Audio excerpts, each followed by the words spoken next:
Hi everyone, welcome to sleepy classes. स्वागत है आप सबका 2 मिनट सीरीज़ में। आज हम एक important topic that is world environment day के बारे में डिस्कस करेंगे। वर्ल्ड एनवायरनमेंट डे एक बहुत ही बेसिक टॉपिक है, लेकिन हर साल इस पे क्वेश्चन आने के चांसेस रहते हैं। एंड ऑब्वियसली अगर आपने एक बार पढ़ा हुआ है so it will stay with you for a very long time. आपको ज़्यादा इसमें और डिटेल में जाने की ज़रूरत नहीं है। सो शुरू करते हैं वर्ल्ड एनवायरनमेंट डे के साथ। वर्ल्ड एनवायरनमेंट डे हर साल एनुअली दैट इज़ हर साल 5 जून को मनाया जाता है।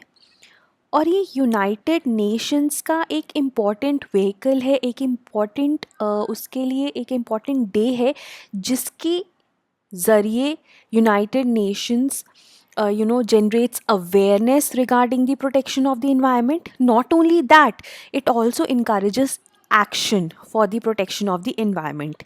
ठीक है, सो हर साल ये मनाया जाता है ताकि हम environment को और ज़्यादा प्रोटेक्ट करें। ठीक है, उसके बारे में ज़्यादा से ज़्यादा लोगों को बताएं और ज़्यादा से ज़्यादा लोगों तक पहुँचें। अगर हम इसकी हिस्ट्री देखें, so it was established in 1972 by United Nations at the Stockholm Conference, जो कि बेसिकली वहाँ पे क्या हुआ था कि this has resulted from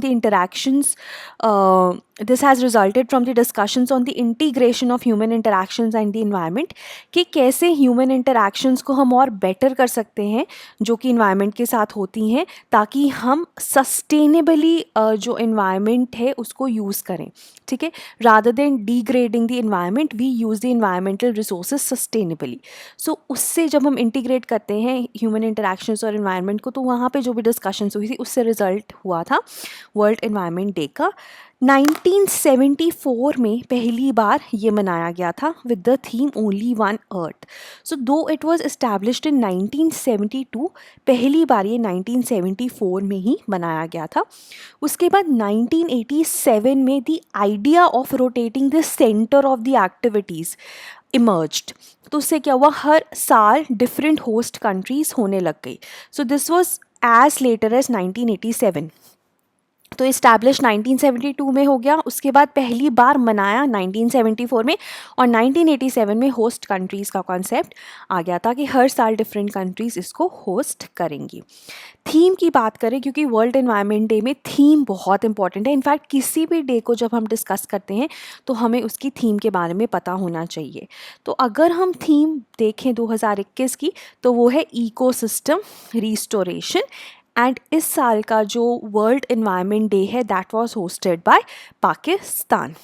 ठीक है, और इसी दिन UN decade of ecosystem restoration was also launched. तो जो आने वाली डिकेड है वो इकोसिस्टम रेस्टोरेशन को डेडिकेटेड है बाय यूएन। सो ये क्या है, it is basically a global mission to revive billions of hectares from forest to farmlands, from the top of the mountains to the depth of the सी। तो basically different जितने भी ecosystems हैं उनको हम revive करें। उसमें फॉरेस्ट हो सकते हैं, फार्मलैंड्स हो सकते हैं, माउंटेन्स हो सकते हैं, सी हो सकता है। ठीक है, so the idea is to focus on ecosystem restoration. उसके बाद इंडिया की अगर हम थीम की बात करें, तो इंडिया का जो थीम था इस साल का वो था प्रमोशन ऑफ बायोफ्यूल्स। तो India has actually focused on biofuels this year. So the theme was promotion of biofuels for a better future. ठीक है, and it was jointly organised. जो इस साल का वर्ल्ड एनवायरनमेंट डे था इंडिया में, वो मिनिस्ट्री ऑफ एनवायरनमेंट ने तो ऑर्गेनाइज किया ही, उसके साथ मिलके ministry of petroleum and natural gas ने भी ऑर्गेनाइज किया। तो ये दो आपके पोटेंशियल प्रीलिम्स क्वेश्चंस हो सकते हैं इस साल। उसके बाद अगर हम इंडिया की और डिटेल में बात करें, गवर्नमेंट ऑफ इंडिया ने E20 नोटिफिकेशन भी रिलीज़ की। बेसिकली इसमें बताया गया है कि हमें कैसे 2023 से 2025 तक 20% इथेनॉल ब्लेंडिंग को अचीव करना है। अभी अगर हम इथेनॉल ब्लेंडिंग की बात करें ना, तो 5 to 8% है। सो वी हैव, तो उसको हम आप E5 की तरह लिख सकते हो। So we have to go to E20। ठीक है, हमें एटलीस्ट 20% जो ब्लेंडेड इथेनॉल है when we you blend 20% of ethanol and you have 80% of petrol, ठीक है, वो वाला जो फ्यूल मिक्सचर है उसको हमें यूज़ करना है फ्रॉम 1 अप्रैल 2023। तो वो नोटिफिकेशन रिलीज़ की गई, एज वेल एज जो बेस्ट स्पेसिफिकेशंस है for higher ethanol blends like E12 and E15। तो अभी हम E12 और E15 पे हमें स्पेसिफिकेशंस रिलीज़ की गई हैं, लेकिन हमें जाना कहाँ है, E20 पे। और अभी 8% तक हमारा जो इथेनॉल है 8% इथेनॉल ब्लेंड होता है पेट्रोल के साथ, ठीक है। सो इससे क्या होगा, additional ethanol distillation capacities setup होने में हेल्प मिलेगी, और ब्लेंडेड फ्यूल पूरे देश में अवेलेबल हो उसमें भी हमें हेल्प मिलेगी। अभी क्या है, जो इथेनॉल है ना बहुत ही कम जगहों पे बनता है, 4-5 स्टेट्स में ही कॉन्सेंट्रेटेड है, क्योंकि वहीं पे शुगर से बनता है, तो शुगर अवेलेबल है। लेकिन अभी बात की जा रही है कि दूसरे जो फ्यूल्स हैं उनको भी, दूसरे फ्यूल स्टॉक्स को भी यूज़ किया जाए, और इथेनॉल ब्लेंडेड फ्यूल एक तरह से पूरे देश में कैसे हम अवेलेबल करवा सकते हैं। It will also help to increase consumption of ethanol in the ethanol producing states and adjoining regions before the year 2025। उसके अलावा E100 डिस्पेंसिंग स्टेशंस का एक pilot project has also been launched in Pune, ठीक है। सो ये इंडिया के initiatives हैं जो वर्ल्ड इन्वायरमेंट डे पे लिए गए हैं।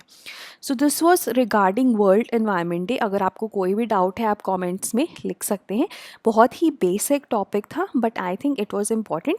Another important piece of information is जो हमारे PCM बैचेस हैं और जो हमारे ऑप्शनल सोशल और PSIR और SC के बैचेस हैं, इनकी जो इनरोलमेंट्स है बैच 3 की, ये अभी क्लोज होने वाली हैं।